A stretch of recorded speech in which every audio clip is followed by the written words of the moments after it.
monde, bienvenue pour une toute nouvelle vidéo. Aujourd'hui, ouverture de deux nouvelles miniatures, juste ici et juste ici. Les autres qui sont derrière moi, vous les avez déjà vus dans la vidéo d'il y a 2 semaines, il me semble. Donc c'était un Fen et un Renault, et puis juste derrière moi, je sais pas si vous voyez, mais il y a une benne massée. Mais bon, ça fait une belle lurette. Alors, voilà les miniatures, hop, le Renault, ma petite benne massée, mon Fen, là ici la nouvelle miniature, et juste ici la deuxième miniature. Bon, je vais commencer par le petit tracteur. Voici la boîte du tracteur. Voilà, un Deutz TTV 1130 Rapshore Schlepper. Bon, voilà, donc c'est une miniature qui est limitée à 1550 exemplaires, il me semble. Hop, voilà, juste ici. C'est de chez Universal Hobby. Donc, pour l'histoire, ça, enfin c'est écrit juste au-dessus, hein, mais c'est un tracteur qui marche à 100% à l'huile de colza. Voilà, c'est écrit juste là, en fait il fonctionne 100% à l'huile de colza depuis avril 2005. C'est par conviction que le propriétaire prend à sa charge les frais de cette expérience et également les risques pour le moteur, pardon. Bon, voilà. Je déballe la miniature, j'enlève le petit polystyrène. Hop, voilà. Et voilà. Voilà, donc on va faire un petit tour de la miniature. Voilà, franchement, je trouve... C'est sûr que on n'en voit pas souvent des jaunes comme ça. Mais franchement, c'est une très belle miniature. Hop, avec quelques petits détails. Voilà, juste ici. L'intérieur, je le trouve magnifique. Je vous montrerai juste après. Attelage de cette façon-là, il n'y a pas de troisième point. Hop. Voilà. Avec une petite masse à l'avant. Et voilà l'intérieur. J'aime bien moi parce qu'il y a des moments, il y a des tracteurs où l'intérieur il est tout gris. Là, on a de la couleur. Franchement, c'est super. J'ai regardé si les portes elles s'ouvrent. Alors, les portes ne s'ouvrent pas, malheureusement. Et puis le petit toit au-dessus non plus. J'ai essayé, ça marche pas. Et puis là ici, j'ai essayé pareil pour les portes. Ça marche pas. Les rétros non plus ne se plient pas. Voilà, c'est une miniature qui est assez rigide. On va pas se mentir. On passe à la seconde miniature. Voilà. Bon, la plupart sur Instagram avaient déjà trouvé. J'avais mis une petite photo assez floue. Mais voilà.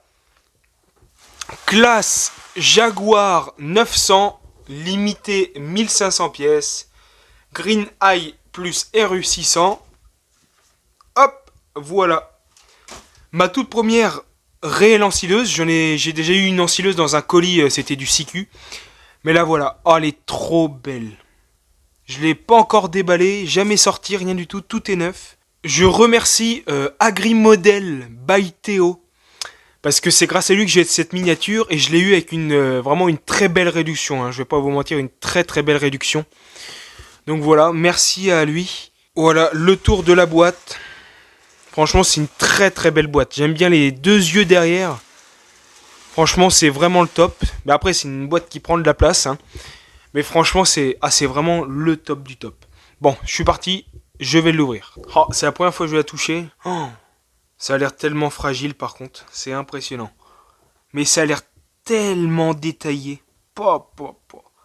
C'est génial. Franchement, je suis trop content. C'est vraiment une belle miniature. C'est pas facile à mettre en place. Mais franchement, ça reste une belle miniature. Hein. Le plus chiant, franchement, c'est pour atteler le bec. Franchement, c'est une horreur. Mais sinon, non, franchement, c'est pas trop mal. Après, niveau option, je pense pas qu'il y ait grand chose. On peut pas ouvrir la porte, rien du tout. Je viens d'essayer. Bon, après, la buse, hein, on peut la tourner, la baisser, etc. Hop, ensuite, elle se recale là-bas. Bon, voilà. Hein. C'est beaucoup de détails quand même. Voilà, l'extincteur. Voilà, les béquets, tout. Enfin, le béquet, pardon. Franchement, c'est une très très belle miniature. Hop, voilà derrière avec la plaque d'immatriculation. Jaguar 900 Green Eyes. Voilà, la cabine juste ici avec heureusement le volant. Le siège qui est coloré. Ah, ça j'aime bien. Donc voilà, non franchement, très belle miniature. Ouais, franchement, la miniature elle est magnifique. Sur un petit diorama comme ça, franchement, c'est le top du top. Je peux pas mettre sur mon diorama maïs parce que je l'ai pas encore terminé. Mais franchement, oh, c'est génial. Hein. Et je suis super content. Ça rend trop bien. Bon, après, pour ceux qui n'avaient pas vu la vidéo de la semaine dernière, voilà, j'ai reçu un petit colis là. Un Fenfarmer 308 LSA. Et puis le Renault 751. Hop. Voilà, qu'il faudra que je déballe. Bah, je les avais déjà déballés, mais voilà, pour les ramener chez moi. Et puis ça, après ça, c'est une Massey Ferguson que j'avais acheté à Orléans, à Ingré. Chez 100% Pure Tracteur, voilà, ça fait déjà à peu près 2 ans normalement.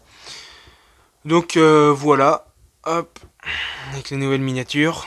Et puis voilà quoi, bon là c'est la place du diorama qui était sur le bureau de tout à l'heure. Hop, gentiment. Bon là c'est un petit peu le bazar. Parce que je les ai enlevés, ils sont pour prendre le diorama là tout à l'heure. Mais voilà, avec le petit jaune d'air. Le semoir. Voilà. Tac. Le Josquin avec le 5100M. Hop. Voilà ce que ça donne. Bon, et puis là, je me suis fait un petit truc avec 2 petits tourets. Voilà. Bon, là, pour l'instant, ils sont pas finis. Hein. J'ai juste posé les 2 tourets comme ça. Hein. Puis voilà, avec mon petit diorama. Bon. J'ai fait un petit truc rapide, mais après, je poncerai tout ça bien. Je ferai un truc bien propre. Voilà, franchement, avec le petit diorama, ça peut être quelque chose de bien. Mettre des miniatures en dessous, des conneries. Franchement, ouais, je suis content. En plus, je suis content de ce petit diorama là. Mais voilà. Bon, et bah merci à tous de m'avoir suivi. Je vous dis à très bientôt pour une prochaine vidéo. Et ciao les boys.